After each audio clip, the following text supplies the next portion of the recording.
Inuutusan niya na kung pwede since magkakaroon na ng subpoena, nagmagaling ang lola nyo.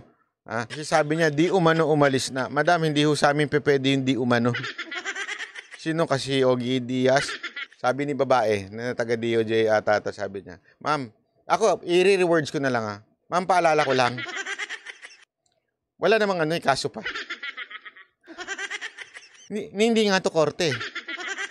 Senate hearing ho ito Kaya mong panindigan yung salita mo. Eto ka, Kibuloy, kasi ganito ginawa mo sa akin. Natatanda mo tong pagmumukan to? Gaganon ka pa nga Kasi nga, matapang ka, malakas ang loob mo, na totoo yung sinasabi mo dahil kaya harap mo yung mukha mo. Ngayon, maghanap ka lang ng tao na magaling manginig ang kamay, di ba? Tapos, takpan mo yung pagmumuka, sabihin mo lahat ng gusto mo, ligtas ka na. Dito naman medyo napahiya ho si Ontiveros dito. Sandali, asa na yun Ito, pakinggan.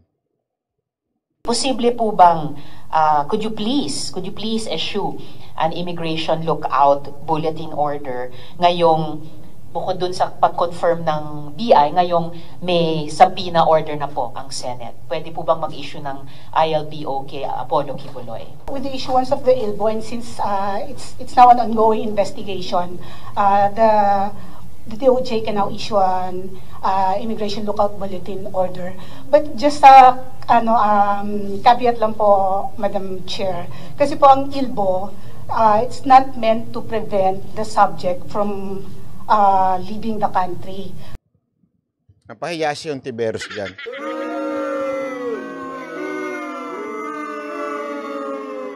Inuutusan niya na kung pwede since magkakaroon na ng subpoena, nagmagaling ang lola nyo. Pwede ba magkaroon ng hindi pa alisin? All departure order itong si Kibuloy. Sabi ni babae, na taga DOJ ata, sabi niya, ma'am, ako, i-rewards ko na lang Ma'am, paalala ko lang.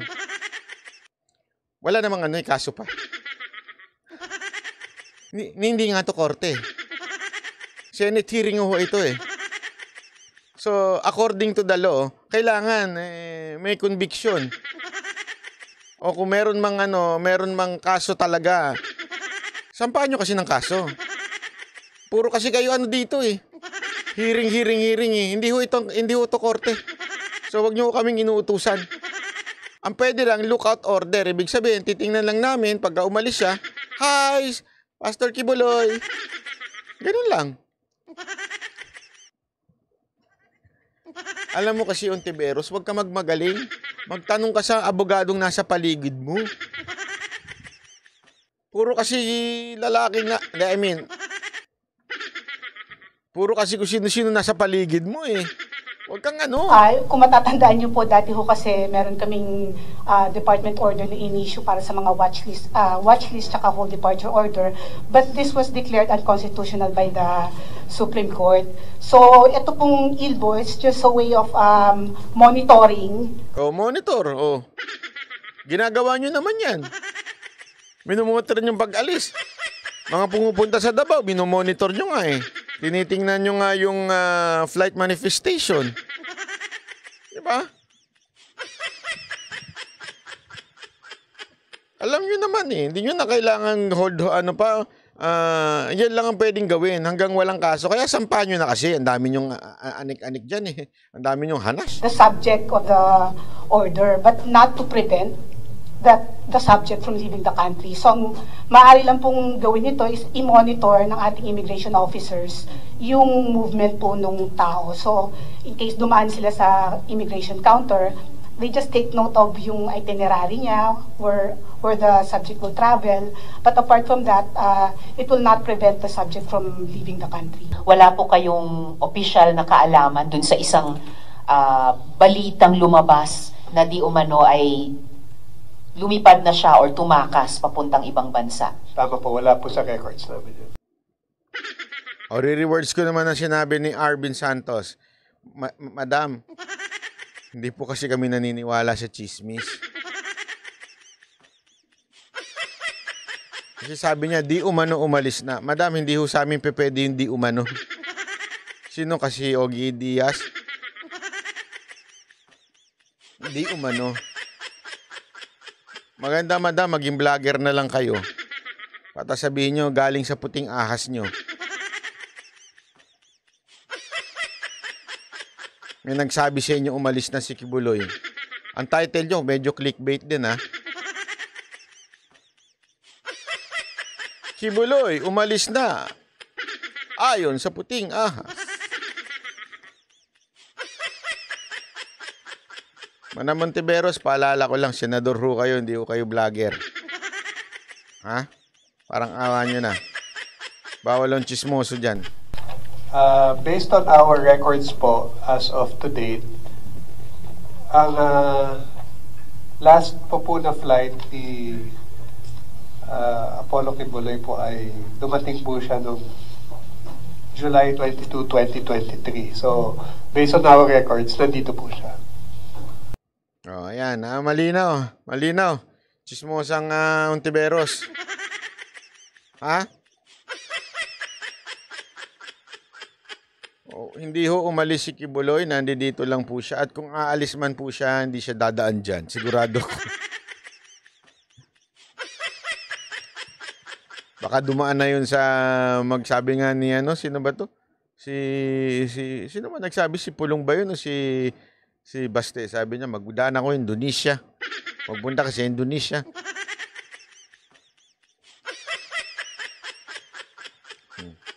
Baka mamaya kasunod na niyan. Ontiveros, kakansilin nyo na rin passport. Grabe, no? Mga opposition ngayon, parang mga diktador, ano? Kung pag hindi nila nagustuhan, tawagin terorista. Hindi nila nagustuhan kung ano-anong iimbentong kaso. No, ano pa? Kakakansilin ng passport. Ay, sus. Hindi, alam nyo, pagbigyan nyo na yun si Ontiveros kasi humahabol yan. Humahabol yan sa 2028 eh. Kasi nga, doon sa survey, parang wala siya eh. Di ba ito sa survey? Oh, sino ba naandun? Siya ho. Si Romualdez nga, kulelat eh. Siya, wala. Isa ng pambato ng mga dilawan eh. Wala nang pambato ang dilawan eh. Na ano na eh, na-shoot na lahat sila sa inodoro eh. Wala na silang pambato. Ay, hindi, meron pa pala si Romualdez. Si Romualdez na ngayon pambato ng mga dilawan? Pwede. Nakapwesto siya. Ano to? Wala lang, asungot. Pampagulo. Tanggalin na sa eksena yan si Ontiveros. Rain 3140, salamat po. Kasi kayo naman, binoboto nyo pa yan. Hindi ko maintindihan, binoboto niya. Walang kakwenta-kwenta yung si Ontiveros. Hindi ko nga alam ba't nag-senador yan eh. Diba? Alam mo yun, wala na ngang academic intelligence. Wala pang common sense. Ba't pa kaya napunta yan dyan? Diba? Alam ko na kung bakit. Wala na kasing choice eh. Wala nang mapili ang mga dilaw kung sino nilalagay nilang senador. Kaya nilagay na yan. Yung mga millennial na walk, bumoto dyan? Anak ka ng webe. Oo. Binoto talaga yan? Parang di ako maniwala. Oh. Anyway, ito. Panoorin nyo ito ha. Kasi alam nyo, marami na namang ilang umeepal na vlogger dyan na galing-galingan at binabati ko si Senator Padilla. Hindi nila mag-gets yung punto nito. At kasi pinanood lang nila yung bahagyang speech niya. Hindi pinanood kung bakit ba siya nagsalita ng ganun. 'Di ba? Ano ba ang konteksto niyan? Oh, ito. Sa akin pong pagdalo sa pagdinig ngayon, ako po ay naliligayahan sapagkat narinig ko po ang panig ng ating mga resource persons, katulad po sa mga taga-gobyerno. Naging malinaw po sa akin na ito pong pagdinig na ito ay hindi pa po nakakarating sa legal na usapin, sa napakalinaw pong pagpapaliwanag na ang lahat ng po ito ay dadaan sa investigasyon. At yun po ay napakagandang senyales para sa ating mga kababayan sapagkat malinaw po na ang lahat ng karapatan ng bawat Pilipino ay atin pong ginagalang at napakalinaw din po ng mga sagot ng ating mga nasa gobyerno na wala po tayong pinapanigan sa oras na ito. Ang lahat ay may boses, pinakikinggan po natin ang mga nag-aakusa at ganun din po ang pagdepensa naman sa ng ating inaakusuhan. Napakaganda po ng ganitong pagdinig sapagkat ang Senado, ito pong aming institusyon, ito po ay institusyon na gumagawa ng batas na magbibigay ng proteksyon sa bawat Pilipino, ano man ang katayuan mo. At kayo naman po diyan sa executive, kayo po ang mag-i-implement niyan kung ano yung mga nagagawa naming batas. Ngayon po, gusto ko lamang pong magbigay ng statement, mahal na ginang tagapangulo, bilang Nilinaw lang niya po sa unang part ng kanyang statement, nililinaw niya na we are here to listen to you sa mga witness. We are not here, particular sa sarili niya, I'm not here bias ako dahil kaibigan ko si Pangulong Duterte o kaibigan niya si Kibuloy. Yun ang sinasabi niya dyan. I'm here to listen to you. Okay? Yun ang nililinaw niya.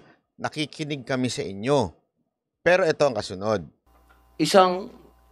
ito po ay hinihiling ko na mailagay sa record ng Senado sapagkat ako po ay matagal ko na pong kilala si Pastor Kibuloy. Magkasama po kami, ma'am, noong panahon ng Pangulo po ay si Gloria Macapagal Arroyo. Kami pong dalawa ay magkasama sa peace, sa lahat po ng hakbang ni Presidente Gloria Macapagal Arroyo na magkaroon ng kapayapaan sa buong Pilipinas. Ako po ay hindi pa senador noon. Ako po ay isang artista na kilala sa usapin ng pamimigay ng pera. Pero kahit isang beses, hindi po ako hiningan ng pera ni Pastor Kibuloy. Ika nga po sa English, not even once. Diyan tayo. Bakit niya sinabi yan? Okay? Napakalinaw po kasi, dito sa pagdinig na to, pagpapanuorin mo, yung isa doon, sabi ng sabing pinagpapalimos sila para magkaroon ng pera, ganito, ganito. So sinisira nung mga witness, yung kesyo kailangan mamalimos itong mga ano. Ang sinasabi ni Robin dito, ako nga, na matagal ng kaibigan ni Kibuloy at alam na namimigay ako ng pera at dito susunod niya pa, kumakandidato ako bilang senador, hindi sila humingi sa akin. Eto, wait. Sasabihin ko sa inyo, ngayon ko lang sasabihin, sinabi ko na sa inyo to. Ay, sinabi ko na ata, nakalimutan ko lang. Alam niyo ho ba na kalakaran ho yan sa mga nangangampanya? Pag nangangampanya kasi isang lugar, para tanggapin ka, tulungan ko ng mayor doon, kailangan mo silang bigyan. Yung governor doon, kailangan mong bigyan. Milyon-milyon, kaya gumagastos sila ng malaki. Hindi nila yan tatanggapin o i-deny nila yan, pero that's the truth. Reality yan. Alam ko ho yan. Kasi tandaan ninyo, parte ho din kami ng kumandidato ng Simo. Kaya nga kami natalo eh. Hinga kami. Wala kami maibigay. Ganun ho talaga eh. Lalo-lalo na kung ang tatakbuhin mo, Senator, para mapasama ka doon, bilihan niya ng ng sample ballot. Ibig sabihin, gusto mo isama ka ni Mayor sa sample ballot? O sige, magkano sa'yo? Magkano bibigay mo? Ibig sabihin, dito, at hindi lang ho nangyayari yan sa mga politiko, even religious. Hindi na lang ako magbabanggit, ha? Kahit ho ang relihiyon. Walang partikular na relihiyon. Para bitbitin ka, kailangan meron kang love offering.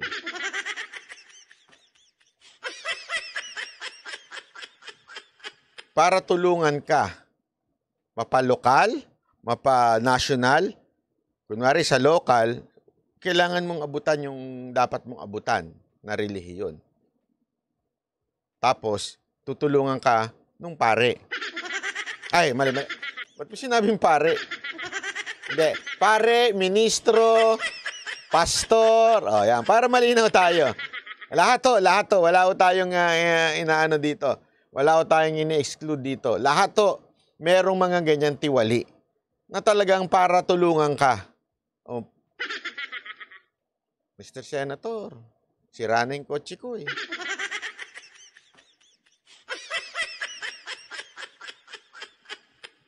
Naalala nyo kay Gloria nun? Ilan ang inabutan ng Montero ba yun?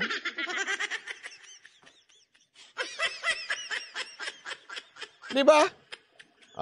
Eto, sinasabi niya, ako kumandidato na at lahat ni isang kusing hindi nanghingi sa akin si Kibuloy.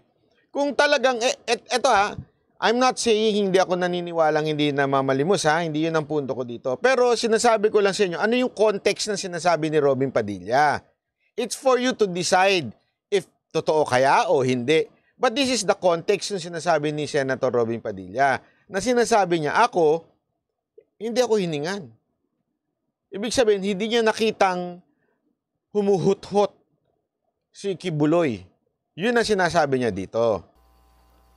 At nung ako po ay tumakbo na bilang senador at humingi ng tulong kay pastor, kahit 5, hindi po ako hiningan ng pera.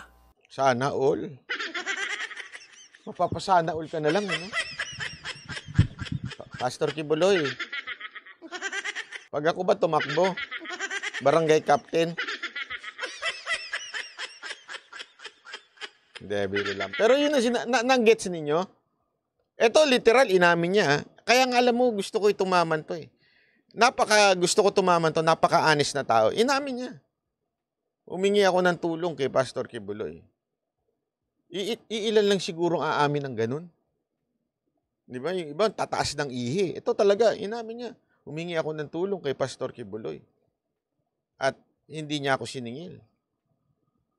Kung iba yun, naku po. Ni pastor. Ang gusto ko lamang pong sabihin sa ating pagdinig. Yun yung second point niya, First point niya, nakikinig siya. Hindi siya bias. Nakikinig siya dito sa mga witness. Second point niya, dun sa mga nag-a-accuse na parang ginagawa negosyo ni Kibuloy, sinasabi niya, siya nga hindi hiningan. Ito yung third point niya. Tatlo yung punto niya dito eh. Kung ang ating pong mga matatapang na mga witness ay nakakapagsalita patungkol kay Pastor Kibuloy, ako din po ay malayang magsasalita na hindi po ako kailanman kahit na sino sa kingdom of Jesus Christ hiningan ng pera. Not even once. At siya yung Tiberos, yung tingin niya. Sabi yung Tiberos, hindi kasama sa script yan, Ito naman si Robin. Yung mga ibang senador, hindi na nga dito pumunta para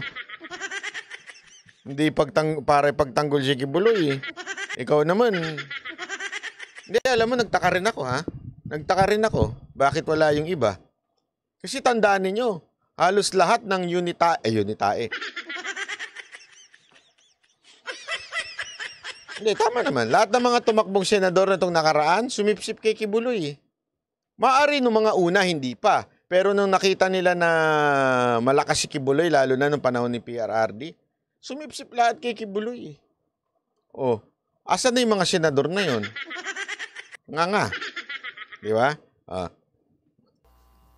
ako po ay magtatanong lamang sa ating mga witness. Alam niyo po, ako po ay gumawa ng isang pelikula laban sa New People's Army. Ito po yung Memoirs of a Teenage Rebel. Marami po sa mga kasamahan ko na gumawa ng pelikulang yan.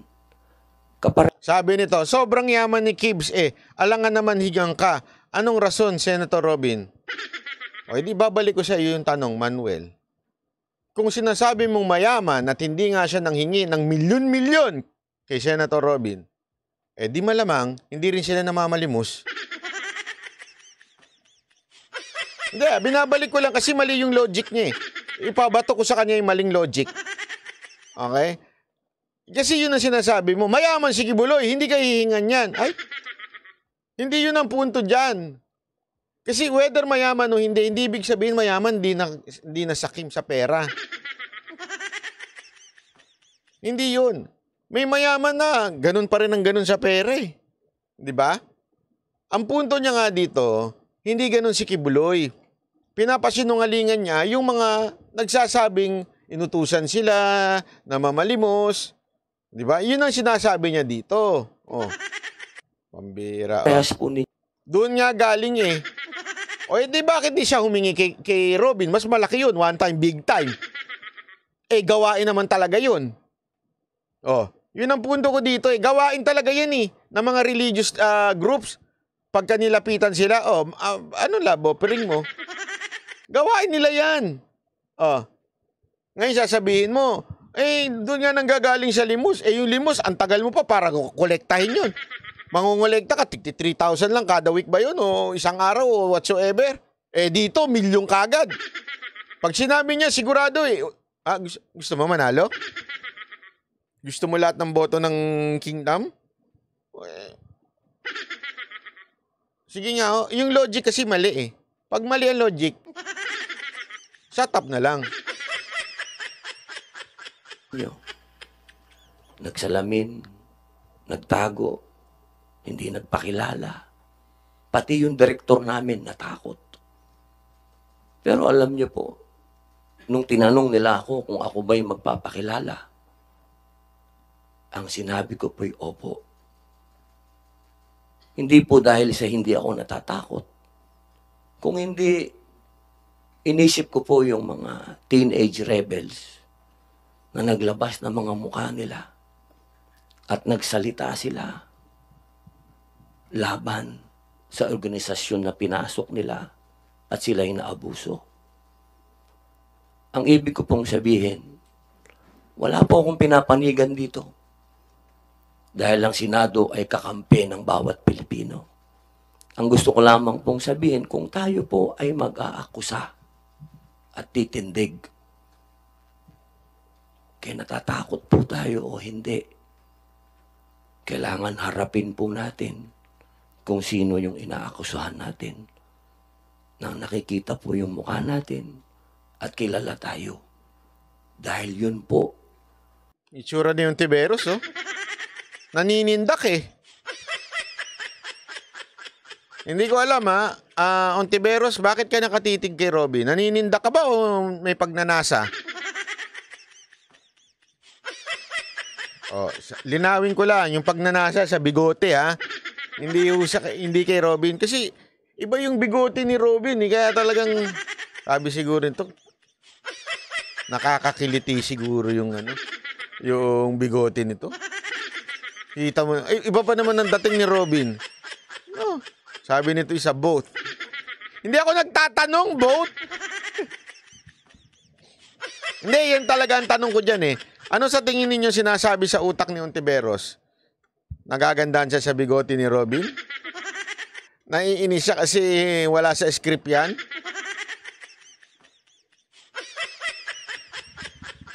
O naiinggit siya kay Mariel?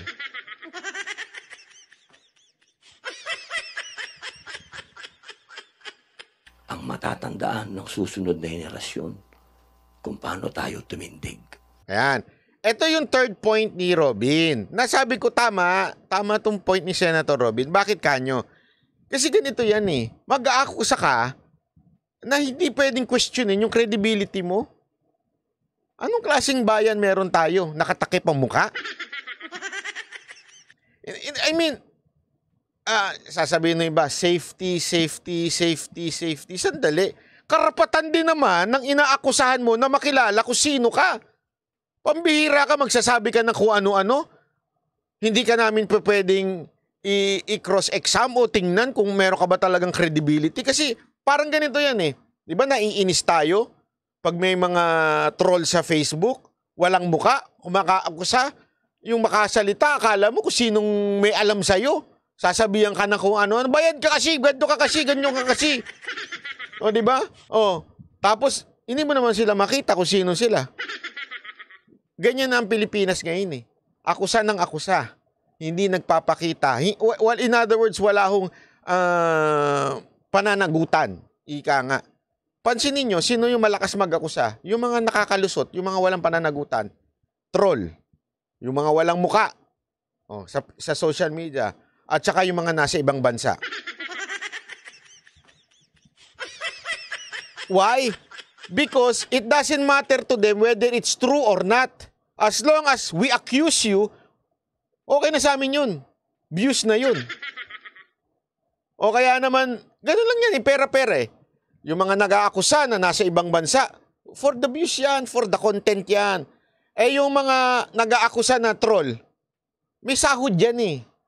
Pera-pera nga, sabi ko nga sa inyo, yung mga ganyan pera-pera. Yung mga witness na wala namang muka, ewan natin kung ano ex-deal dyan. Hindi, baka may ex-deal yan.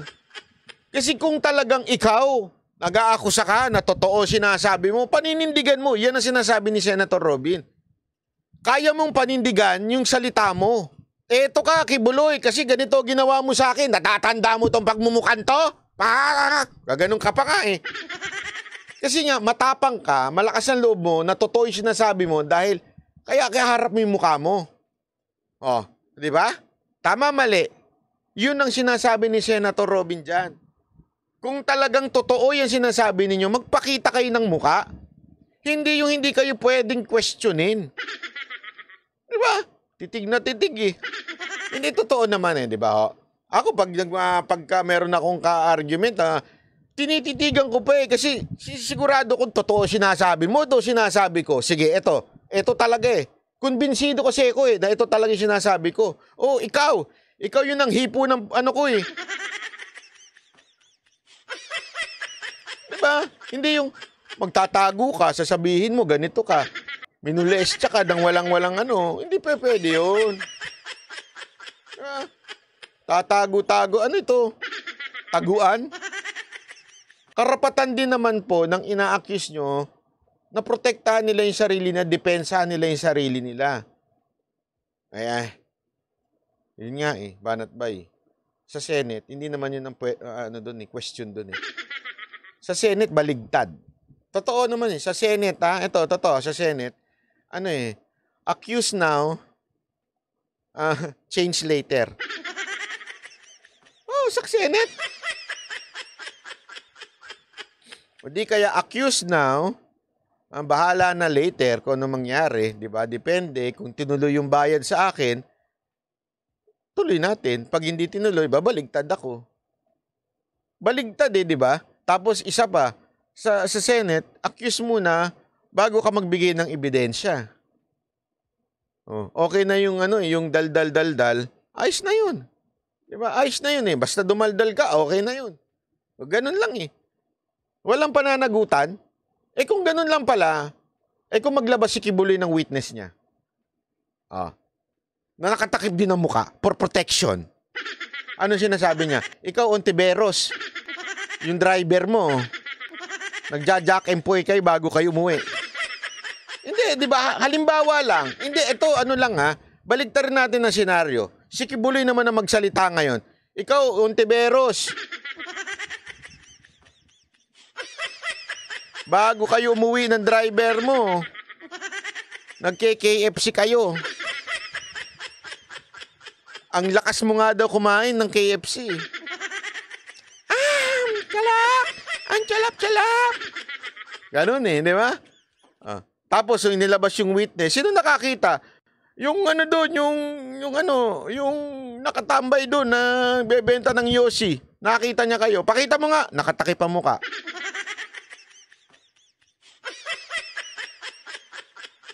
Ano? puro ganun na lang tayo. Accuse na lang tayo. Kanya-kanyang accuse na lang tayo. Tapos tatakpan na yung mukha.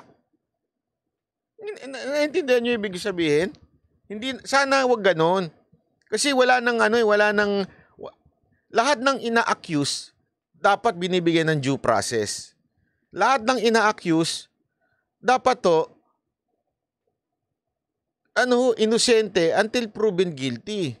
'Di ba? At ang burden of proof manggagaling sa nag-a-accuse. Baligtad talaga ngayon eh. Ngayon, maghanap ka lang ng tao na magaling manginig ang kamay, 'di ba? Tapos takpan mo yung pagmumuka, sabihin mo lahat ng gusto mo, ligtas ka na.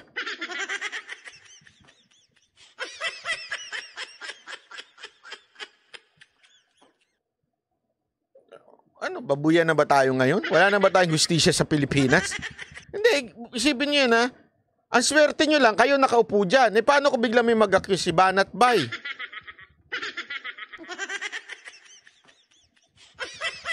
Dali, baka mamaya mabigyan ko pa sila ng idea.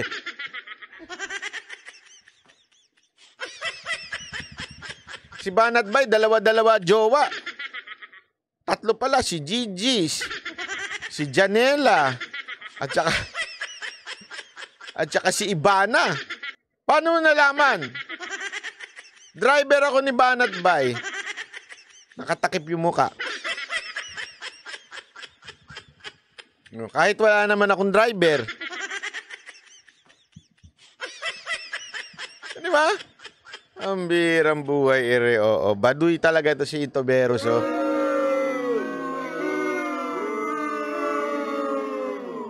Anyway, sana lang. Sana medyo, again ha, ulitin ko ha, si Andrea Bosay, ayoko yung Andre na yan. Sampalin ko pa,